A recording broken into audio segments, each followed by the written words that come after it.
Yaya, salut à tous, Yazi sur Javolo TV, j'espère que vous allez bien. On se retrouve pour une nouvelle vidéo. Aujourd'hui, Tower of God, l'anime phare de ce printemps 2020.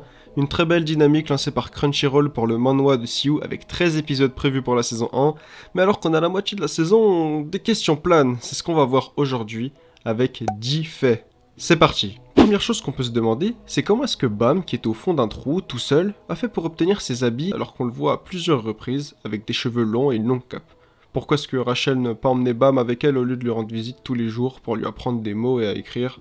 C'est assez étrange que ce soit uniquement au moment de quitter Rachel qu'il ait tout ce matériel. Mais bon, reste à voir du point de vue de Rachel ce qui sera raconté. Le vrai nom de Bam est beaucoup plus atypique que ça.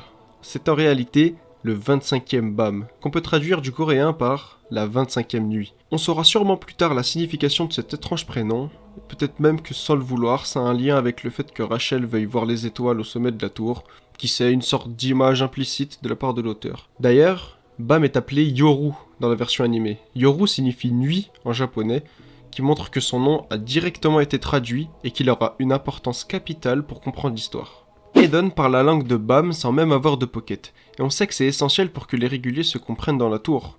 Edon connaissait sûrement la langue de Bam, et qu'il savait déjà qu'il allait arriver. C'est peut-être aussi pour ça que l'anime a fait en sorte qu'Edon connaisse déjà le nom de Bam lorsqu'il est apparu à l'étage 1, contrairement au manhwa où il le lui demande.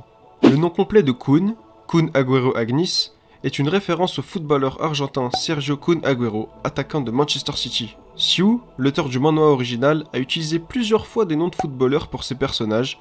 Essayez donc de rester attentif pour repérer les petits clins d'œil de l'auteur tout au long de l'aventure. Dans Tower of God, il est clairement dit que tous ceux qui arrivent au sommet de la tour obtiennent ce qu'ils désirent de plus cher.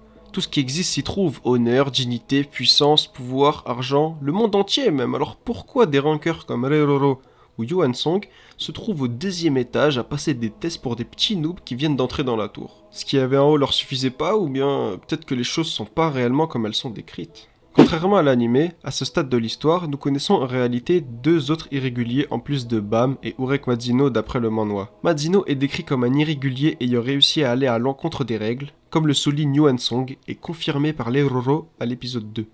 C'est Fantaminium et Enryu qui sont aussi cités dans le webtoon. Les irréguliers ont la réputation d'être extrêmement forts. Pourtant, Bam est un irrégulier qui semble très faible et hésitant, mais son apprentissage rapide et sa détermination en disent long sur le potentiel de progression du héros. Le personnage de Shibisu est inspiré du célèbre acteur et artiste martial Bruce Lee, une version qui n'a pas la même puissance ni la même assurance, mais qui est plutôt un personnage qui mise tout sur son excellente réflexion, avec des passages qui tournent plutôt au comique et une grande affection pour Bam. Vous ne le savez peut-être pas, mais Anak a 300 ans. Oui, ce petit lézard là, c'est ça. Tower of God, les notions d'âge sont assez bouleversées par l'influence du Shinso. Reroro dit qu'il n'y a pas de limite au Shinso, et qu'en théorie, on pourrait vivre de très très longues années si on arrive à le supporter. Les 13 mois sont une série de sabres conçus par Ashul Eduardo. À ce jour, on en a vu 2. Le Black Marsh, ou Mars Noir, de Yuri que Bam possède actuellement, et le Green April, ou Avril Vert, que possède Anak. Pourtant, il n'existe que 12 mois de janvier à décembre, ça voudrait dire que la dernière arme de la série de 13 ne porterait pas le nom d'un mois et a sûrement une dimension encore plus mystique que les 12 autres. On espère en savoir plus au fur et à mesure. Assez étrange de constater que dans le manhwa, on ne voit pas l'énorme aura que produit Bam lorsqu'il protège Rachel, ni l'intervention de Black Marsh qui semble en quelque sorte arrêter le temps puis stopper Bam dans son élan de colère. C'est sûrement, comme on l'a souligné pour le 2e point avec le fait qu'Edon puisse communiquer sans pocket, un correctif de l'anime pour mieux comprendre ce qui s'est passé ou bien mystifier l'événement, et ensuite mieux accentuer la phase de réflexion de Reroro après le jeu de la couronne. À voir pour la suite. Voilà, avant même la moitié de la saison de Tower of God, on compte déjà beaucoup de points intéressants à souligner. Ces nombreux mystères seront éclaircis au fur et à mesure des saisons, alors restez attentifs.